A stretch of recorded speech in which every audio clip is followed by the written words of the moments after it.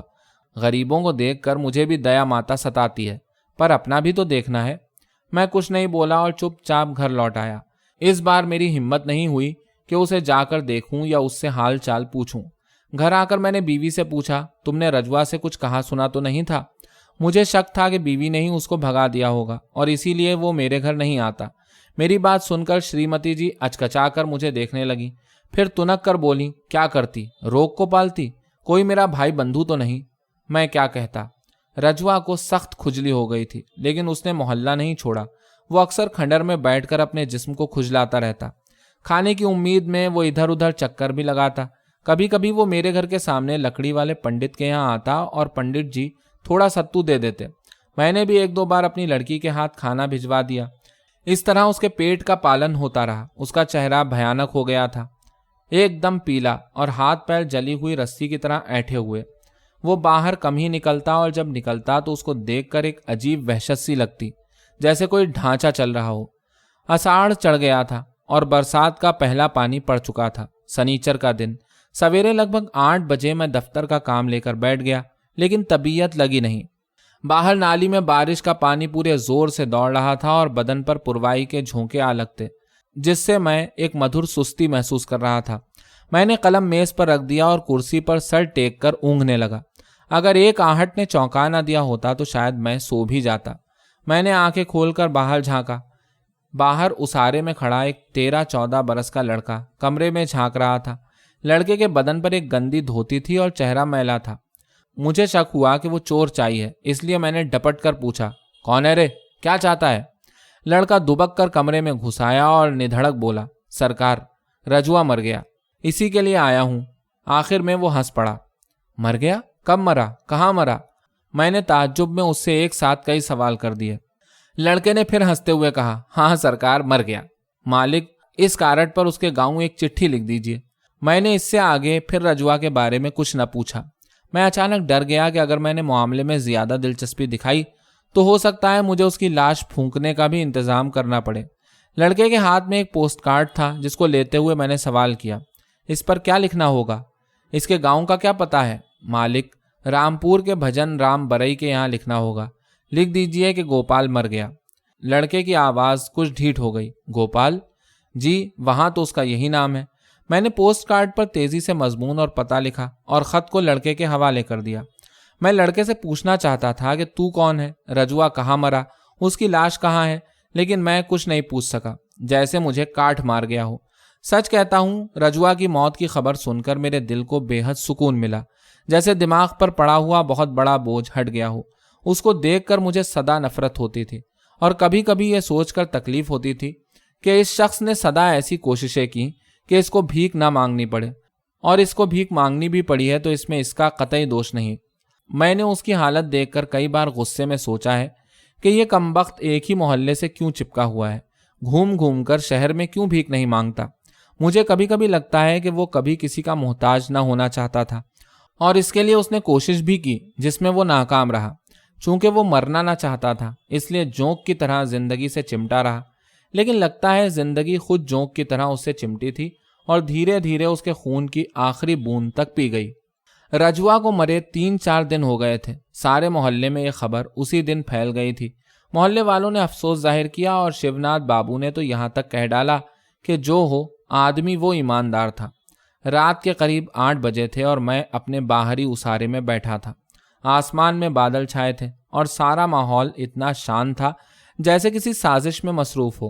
بغل کی چوکی پر رکھی دھندلی لالٹین کبھی کبھی چکمک کر اٹھتی اور اس کے چاروں طرف اڑتے پتنگے کبھی قمیص کے اندر گھس جاتے، جس سے طبیعت ایک شدید جھنجھلاہٹ سے بھر اٹھتی۔ میں اندر جانے کے ارادے سے اٹھا تو سامنے ایک پرچھائی دیکھ کر ایک دم ڈر گیا۔ رجوا کی شکل کا ڈھانچہ اندر چلا آ رہا تھا۔ سچ کہتا ہوں کہ اگر میں بھوت پریت میں یقین کرتا تو چلا اٹھتا، بھوت بھوت۔ آنکھیں پھاڑ پھاڑ کر دیکھ رہا تھا۔ ڈھانچہ دھیرے دھیرے گھسٹتا بڑھتا آ رہا تھا۔ یہ تو رجوا ہی تھا، لاش جیسا۔ کیا وہ زندہ ہے؟ وہ میرے قریب آ گیا، غالباً میری پریشانی بھانپ کر بولا، سرکار، میں مرا نہیں ہوں، زندہ ہوں۔ آخر وہ سوکھے ہونٹوں سے ہنسنے لگا۔ تب وہ لڑکا کیوں آیا تھا؟ میں نے سنجیدگی سے سوال کیا۔